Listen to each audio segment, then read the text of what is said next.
Assalamualaikum warahmatullahi wabarakatuh. Bagaimana kabar kalian hari ini anak-anak?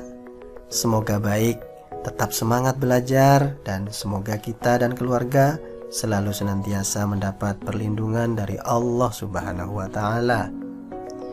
Anak-anak yang Pak Guru banggakan, hari ini kita belajar bersama-sama materi pendidikan agama Islam dan budi pekerti untuk kelas 4 dengan tema beriman kepada Allah dan Rasul-Nya.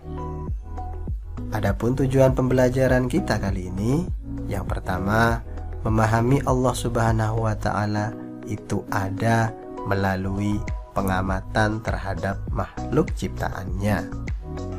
Yang kedua, memahami makna Asmaul Husna, Al-Basir, Al-Adl, dan Al-Azim. Dan yang ketiga, menunjukkan contoh beriman kepada Allah Subhanahu wa Ta'ala. Sebelum pembelajaran ini kita mulai, mari kita awali dengan membaca doa bersama-sama. Bismillahirrahmanirrahim. Rabbi zidni ilma warzuqni fahma. Ya Allah, tambahkan ilmu kepadaku dan beri aku pemahaman. Terima kasih anak-anak. Selanjutnya perhatikan penjelasan berikut. Anak-anak yang soleh-solehah, ingatkah kalian dengan rukun iman? Ada berapa? Masih ingatkah? Ada 5 atau ada 6? Rukun iman ada 6 anak-anak. Apa saja? Yang pertama, iman atau percaya kepada Allah Subhanahu wa Ta'ala. Yang kedua, iman kepada malaikat. Yang ketiga, iman kepada kitab. Yang keempat, iman kepada Rasul.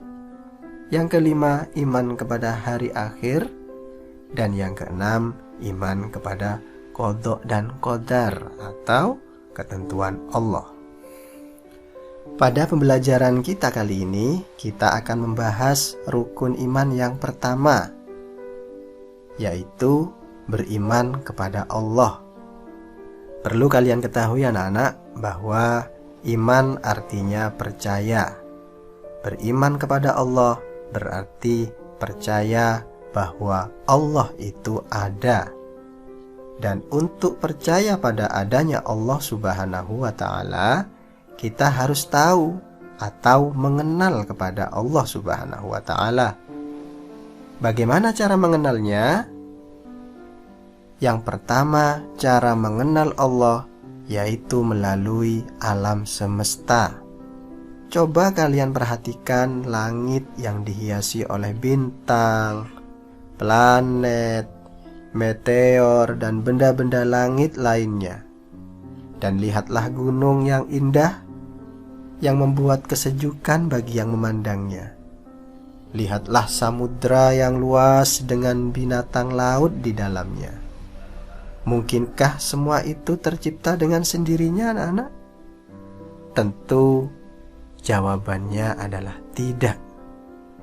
Langit, gunung, samudra, semua alam semesta itu pasti ada yang menciptakan.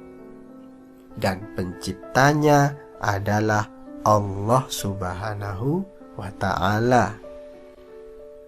Jadi, adanya alam semesta sebagai bukti bahwa Allah itu ada. Dan melalui alam semesta, kita bisa mengenal adanya Allah Subhanahu wa Ta'ala. Yang kedua, cara kita mengenal Allah yaitu melalui Al-Quran. Di dalam Al-Quran Allah menjelaskan, A'udzubillahi minasyaitonirrajim, Bismillahirrahmanirrahim. Dzalikumullahu rabbukum, la ilaha illa huwa khaliqu kulli syai'in fa'buduh. Wa huwa ala kulli syai'in wakil. Artinya, itulah Allah, Tuhan kamu. Tidak ada Tuhan selain Dia, pencipta segala sesuatu, maka sembahlah Dia. Dialah pemelihara segala sesuatu. Surat Al-An'am ayat 102. Dengan adanya penjelasan tersebut dalam Al-Quran, anak-anak, kita dapat mengenal bahwa Allah Subhanahu wa Ta'ala adalah Tuhan kita.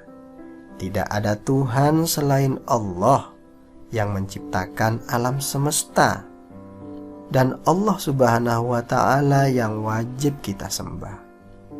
Itulah cara Allah memperkenalkan diri kepada kita melalui Al-Quran.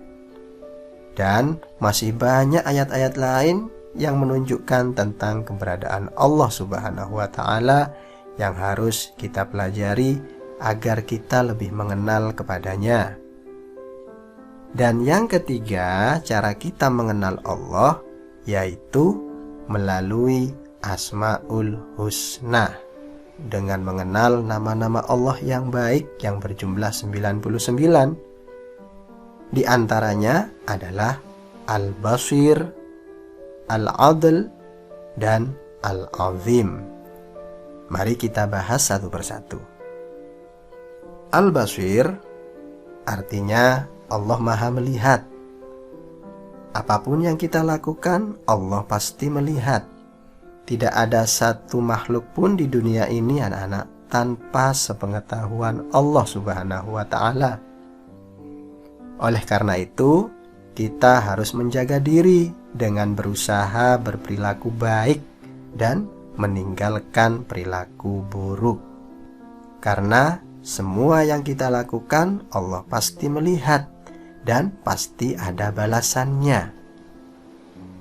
Berikutnya adalah Asmaul Husna Al-Adl. Al-Adl artinya Allah Maha Adil. Allah Subhanahu wa Ta'ala menempatkan manusia sama di hadapannya. Jika berbuat dosa, Allah memasukkan ke neraka, dan jika berbuat kebaikan, Allah balas dengan surga. Siapapun orangnya, baik itu orang kaya, orang miskin, laki-laki, perempuan, berkulit putih ataupun berkulit hitam, semua sama di hadapan Allah. Yang membedakan adalah ketakwaannya.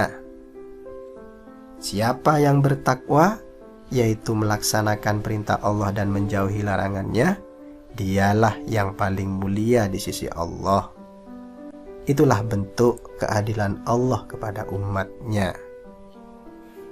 Dan yang terakhir adalah Asmaul Husna Al-Azim. Artinya Allah Maha Agung. Bagaimana maksudnya? Bahwa keagungan Allah Subhanahu wa Ta'ala dapat kita lihat dari ciptaannya. Coba kalian perhatikan anak-anak sekali lagi. Gunung, langit, matahari, bulan dan bintang, hewan dan tumbuhan, semua Allah ciptakan dengan kekuasaannya tanpa ada bantuan dari siapapun. Itu menunjukkan bahwa Allah Subhanahu wa Ta'ala adalah Zat yang Maha Agung. Dan dengan keagungannya, kita sebagai hamba Allah adalah makhluk yang sangat lemah, yang tidak sepantasnya untuk bersikap sombong. Itulah anak-anak penjelasan singkat tentang beriman kepada Allah dengan cara mengenalnya melalui alam semesta, Al-Quran, dan Asmaul Husna. Demikian pembelajaran kita kali ini anak-anak. Jika kalian masih belum memahami, silahkan putar kembali video ini dan baca buku penunjang lainnya di rumah. Tetap semangat belajar. Dan sebagai evaluasi pembelajaran kita kali ini, ada tugas yang harus kalian kerjakan. Berikut tugasnya. Salinlah soal tersebut ke buku tulis. Kemudian jawab lalu foto dan kirim ke WA pribadi. Itulah akhir dari pembelajaran kita kali ini anak-anak. Tetap semangat belajar, sholat dan baca Al-Quran di rumah. Dan mari kita akhiri pembelajaran ini dengan membaca hamdalah bersama-sama. Alhamdulillahirabbil alamin. Kurang lebihnya dari Pak Guru mohon maaf. Wassalamualaikum warahmatullahi wabarakatuh.